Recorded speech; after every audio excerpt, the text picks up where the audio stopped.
Sweet Lou Jeff Luzader coming to you from Keystone at the Crossing in Indianapolis for the 2026 IHSBCA Hall of Fame induction ceremonies. This is the red carpet show before the dinner, and our 221st inductee is Lea Selvey. Lee, appreciate your time here. Lee's former coach at Jay County, my old stomping ground, and Lee brings back a lot of memories seeing you. I'm really glad to get a Hall of Famer out of Jay County, and we had some down-out drag-outs of Wolves against the Speed Cats. Yes, we did. But just talk a little bit here. I got Steve Kroll is going to interview, have some questions for you too. But since you went on to University of Evansville, I just happened to hear you talk. You said you did get to play a little bit in college. Occasionally. You put a uniform on. I put a uniform on, and they graciously let me play every now and then. But it was an experience. My whole life I wanted to just play college ball, and I got there, and I guess you reach a point where the playing days are going to be limited. Said, I guess from my standpoint, I started turning my attention more towards, okay, what's going to make me be a better coach, and hopefully it helped out. Yeah.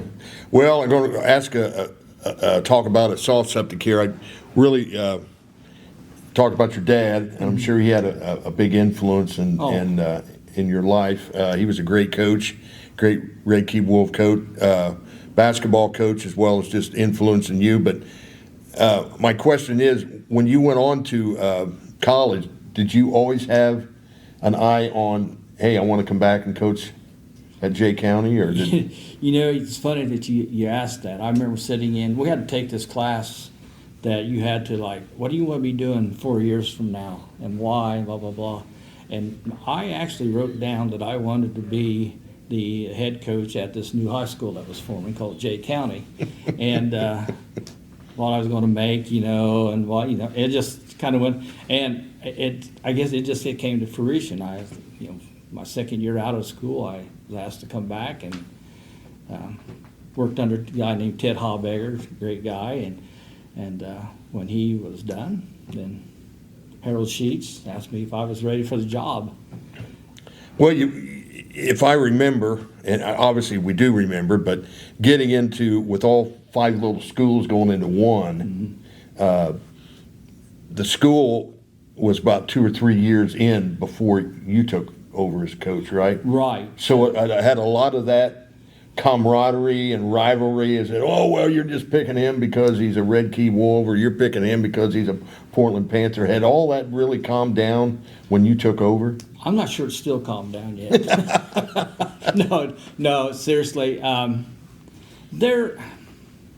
would say so, because when I got there, a lot of the people I knew when I came back, I think it was 81, a lot of them, I didn't know where they were from anyway, so it didn't really matter, and it still didn't really matter. If they could play, they could play. And But yeah, there was still that, a little bit of, we beat you, so. But not as bad as it would have been if we'd went in there. Yeah, absolutely. Steve?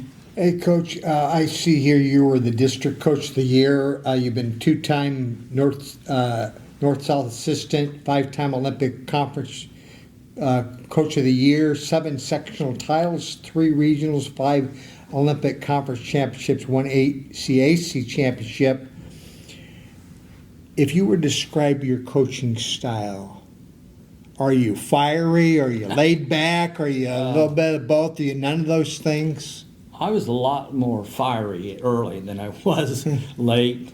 You have too much paperwork to do after you get too fiery, so you have to do that paperwork and stuff. But yeah, and I think if you're going to survive in teaching, even teaching or sports, you got to make those. You got to make some changes. But I know I had some players come back from time to time and they said, "Coach, you've mellowed."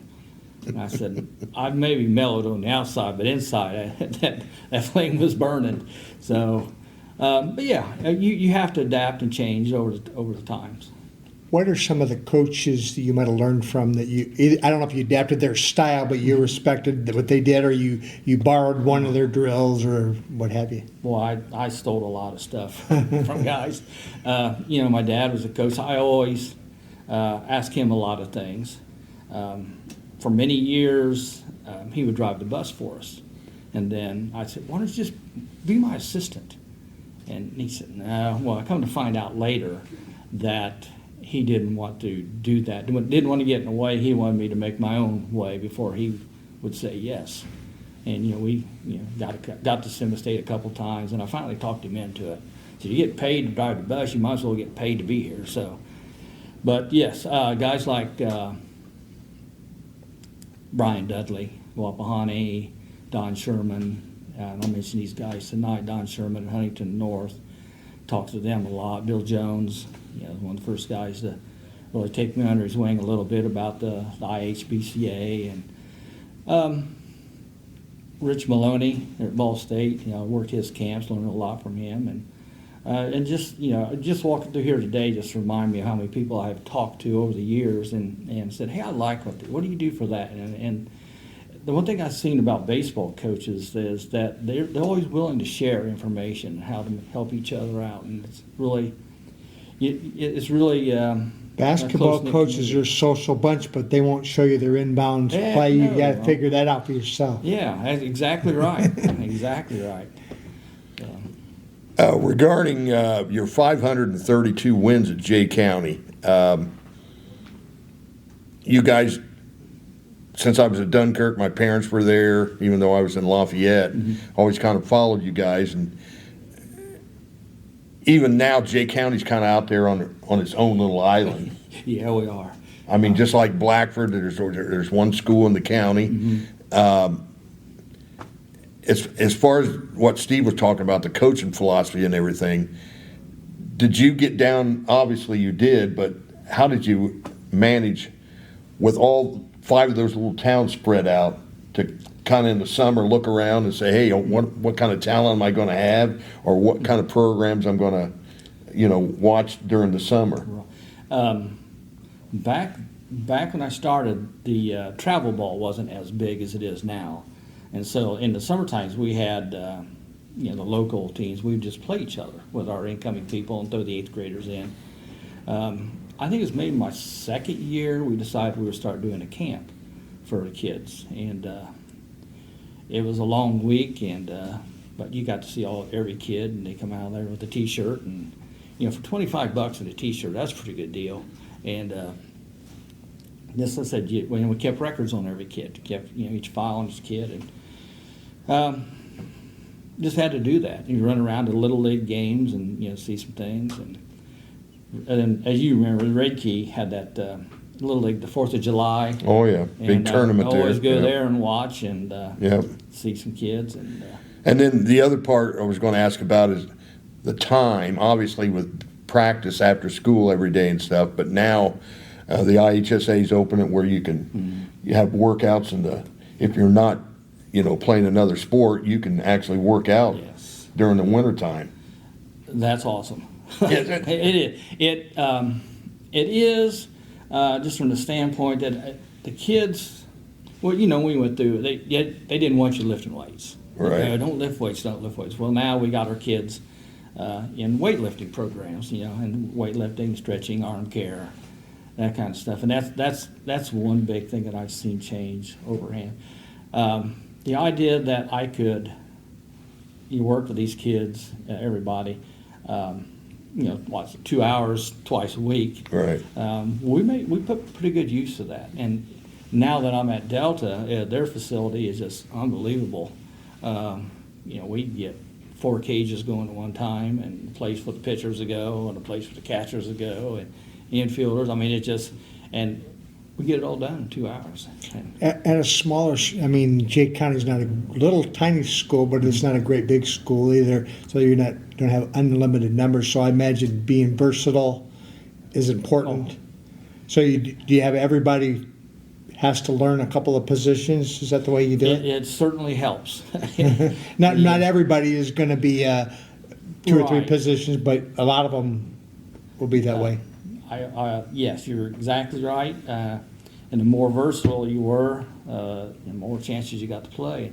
And I'll just use my own son as an example. When he left us and went to Huntington University to play, by the time he had graduated, he had played everywhere except he'd never caught and never played right field. So he got to play all those, and I think from that, for him growing up, I didn't care where they played him.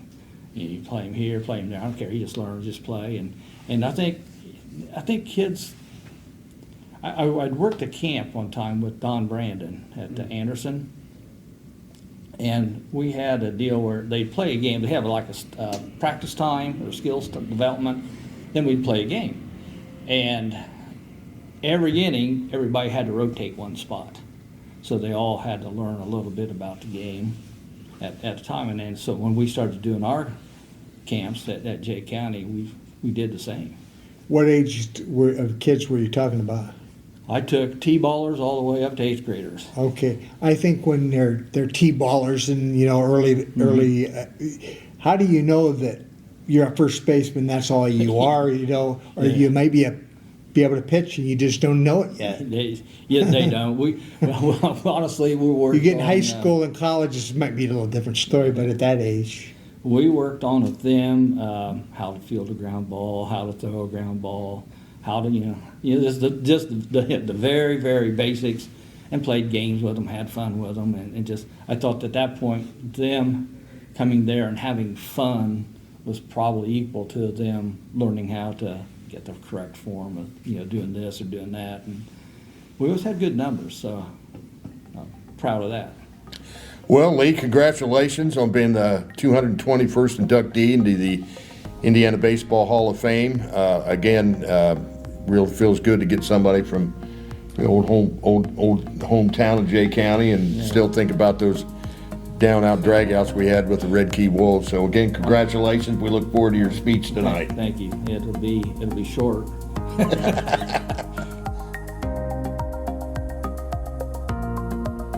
Our first Hall of Famer inductee tonight, I love this, was a 1975 graduate of Red Key High School.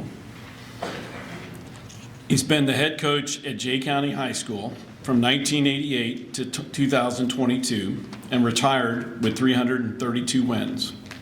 I'm proud to announce our 221st inductee, Mr. Lea Selvey.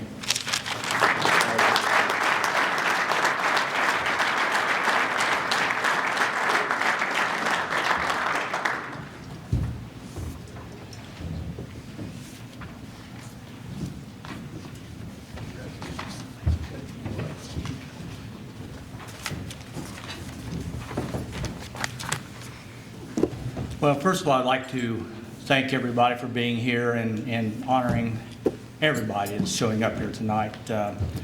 Mothers, fathers, wives, the whole bit. Thank the IHSBCA and the committee for promoting baseball in Indiana. They do an outstanding job. Special thanks to the Veterans Committee. And I guess it is with great humility that I am with you tonight, and I'm very honored and humbled to be inducted into the Hall of Fame. I thank God for blessing me with the opportunity to teach and coach baseball, and I've been very fortunate to meet many, many people over the years. That's probably been the best part of it. My family use notes every time we go somewhere. I know somebody, and it's kind of truth to that. We were walking through Gatlinburg one day, and they said, "So nobody gonna know you down here?" And I said, "Probably not." And about half hour later, somebody yells, "Hey, Selvey," from across the road, and they're like, "You gotta be kidding me." So anyway, I'd like to thank the following people. They're sitting at my table here. I gotta have notes because I'll forget things. But I won't forget this one. My wife, Denise, 40 years this year, and she has been my rock over all these years. She's talked me off the ledge, kept me from retiring like at least 100 times, and really appreciate her. And always humbled me, kept me on an even keel. I come home one night and we'd won the sectional. I walked in the house, and I believe it was my daughter that was there, just born not too long ago, and she hands me, she goes, she's been fussy all night. Kind of brought me back down to earth, and I'm like, I just want a sectional. I don't do diapers. And yeah, I did. So I moved on, but very grateful for everything that she has done for me and kept me going and allowed me to do this for all these years. It's cost me a pool and a camper trailer but hey, it was worth it. My son Josh, my oldest son, Josh is with me for my 300th win, and then later on joined the staff. Kristen over there, they're not going to stand up, they're embarrassed. She was my manager, and I think she was like a part-time coach too sometimes, like, you need to get so-and-so in. So anyway, and her husband Corey is like the best because he bought me a shotgun before he proposed to my daughter.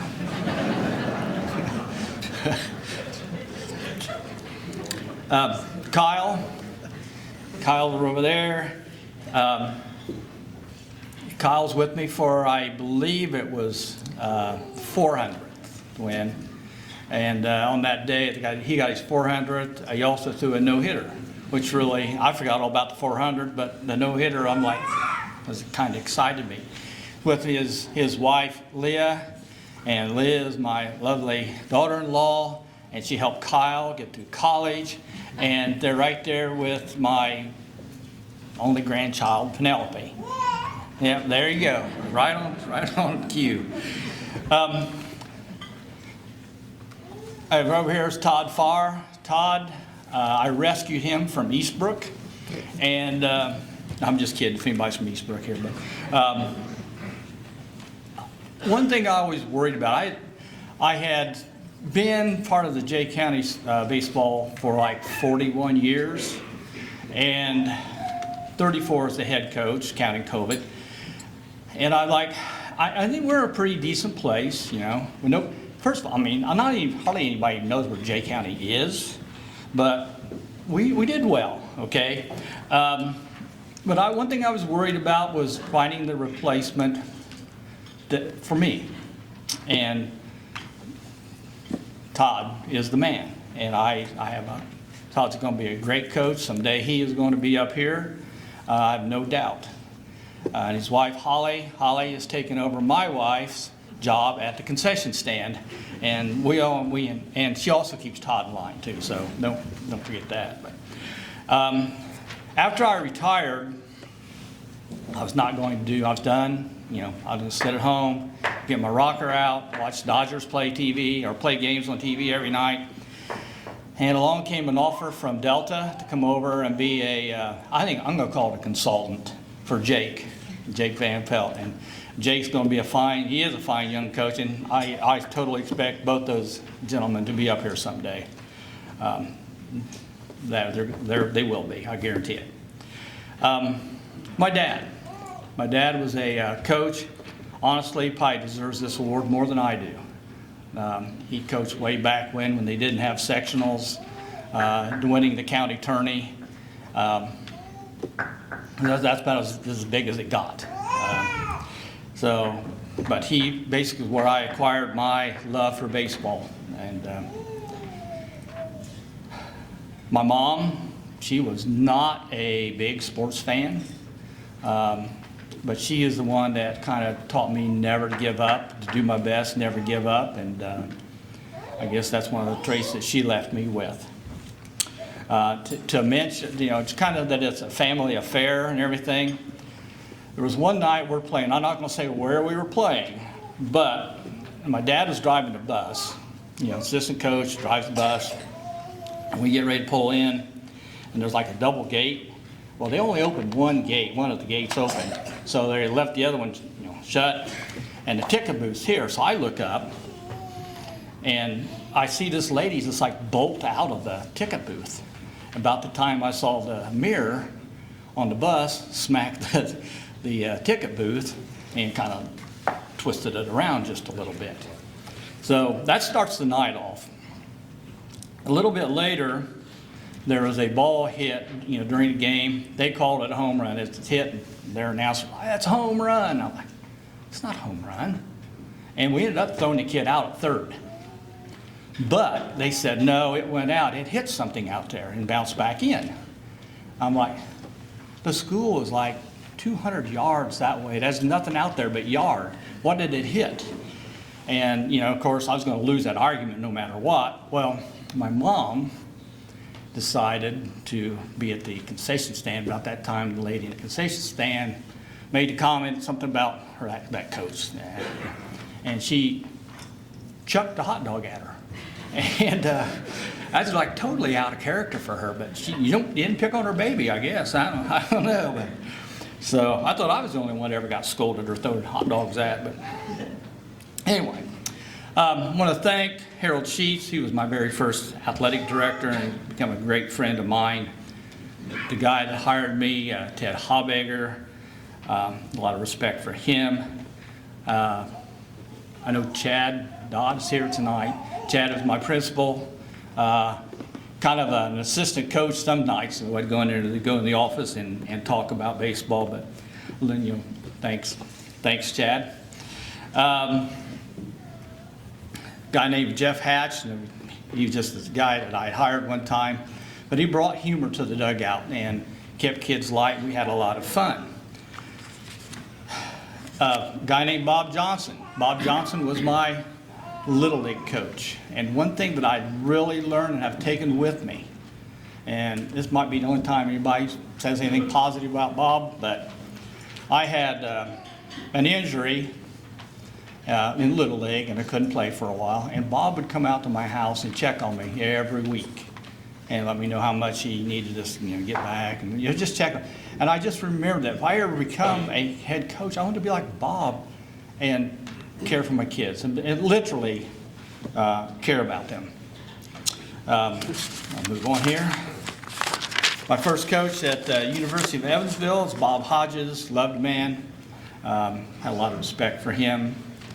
The guys coaches that I ran across through the years, Don Brandon, Don Sherman, Rich Maloney, Brian Dudley, Bill Jones, and many others. I obviously, because of time, I can't mention everybody that has been important to me, but they definitely were. And baseball's always been an important part of my life. Early in my career, I really never could imagine that I'd be up here, especially after the first year. I was just happy to get a win.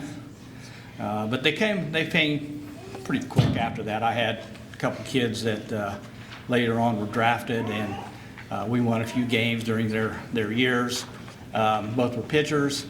And after I had them, then I found out I was a really good coach. So thanks to them, because it wasn't anything I did. It was the grace of God that I had two really good guys. They made me look good. The other day, our local newspaper had me do an interview for them, and they asked me what my milestones were. And I got plenty of wins, 500 plus. Each one 100 to 200. I got to share those. The 500th win, I got to share with my two boys and Todd. It was kind of neat because it was in a sectional, and I think we beat, I think it was Heritage, maybe it's in a 2-1 game. When the game was over, I look up and the whole crowd had these 500 signs holding them up, and I'm like, well, no wonder the kids are like nervous tonight. They all knew. I'm the only one that didn't know. But that was kind of special. But the things that have gotten to me is some of my players will send me videos of their kids or going to their weddings. I've had a couple of them come up and say, Coach, I just want to let you know I've been sober for 2 years, some things like that. And that means a lot that they can actually talk to me and we relate as people. Many stories that have lasted and grown. A lot of them have really grown over the years. So I know we're on time here, but in closing, I'm the one who's going to get the plaque and the honor, but it really belongs to my players, my coaches, my managers, and the community at Jay County. And to sum it up, my plaque reads, God has blessed me with a wonderful family and has allowed me to coach the greatest game on earth. For that, I am very grateful.